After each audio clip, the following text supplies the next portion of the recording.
کہ میں نے اس پر انسانی ہمدردی اور انسانیت کی وجہ سے بات کی تھی اور آواز اٹھائی تھی. اس شہر کے لیے آواز اٹھانے کی وجہ سے مجھے جھوٹے مقدمات میں ملوث کیا گیا ہے اور میں ظاہر ہے کہ اب جیل جا رہا ہوں، لیکن مجھے اس بات کا دکھ نہیں ہے. میں جب باہر نکلوں گا تب بھی انشاءاللہ تعالی حق کی آواز میں بلند کرتا رہوں گا، اس شہر کے لیے، شہر کے لوگوں کے لیے. اس شہر کے لوگوں کو ظاہر ہے مجھ سے اگر کوئی امید ہے تو میں اس امید پر پورا اترنے کی کوشش کروں گا، اس لیے کہ میں ان کا ہوں اور وہ میرے ہیں. اس شہر سے میرا تعلق ظاہر ہے کہ کوئی نیا نہیں ہے. تو اس شہر کے اندر جو کچھ ہو رہا ہے، جس طرح انسانی جانیں ضائع ہو رہی ہیں، تو اس پر میں نے آواز اٹھائی تھی اور اس آواز اٹھانے کی وجہ سے مجھے یہ سزا دی گئی ہے.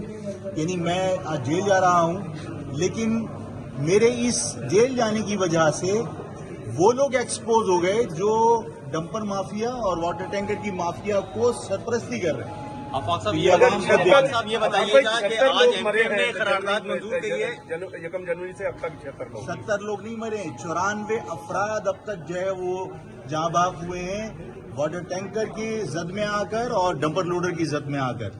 اور میں نے کوئی غلط مطالبہ نہیں کیا تھا، میں نے مطالبہ کیا تھا کہ جو لوگ جاں بحق ہوئے ہیں ان کے لواحقین کی مالی مدد ہونی چاہیے اور ان کے اعلان ہونا چاہیے.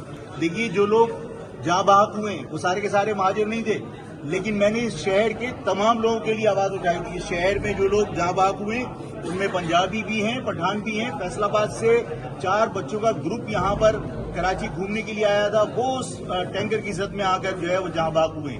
تو میں نے تمام لوگوں کے لیے آواز اٹھائی تھی اور مجھے پہلے بھی میں نے کہا تھا کہ مجھے کانسیکوینسز کی پرواہ نہیں ہے.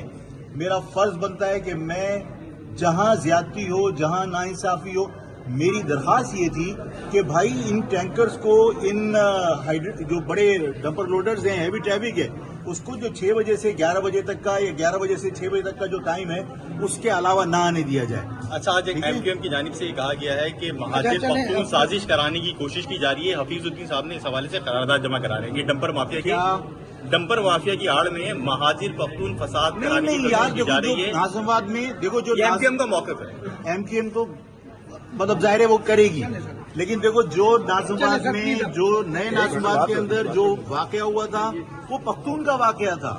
وہ پختون خود احتجاج کر رہے تھے ڈمپر مافیا کے خلاف. میں نے تو ظاہر ہے کہ تمام وکٹمز کی آواز بن کر میں نے کوشش کی ہے کہ میں جو حکومت سرپرستی کر رہی ہے ڈمپر مافیا کی، میں اس کو ایکسپوز کروں. میں نے پیپلز پارٹی کو آئینہ دکھایا جس کی وجہ سے میں جھوٹے مقدمات میں ملوث کیا گیا ہوں. مجھے پرواہ نہیں ہے.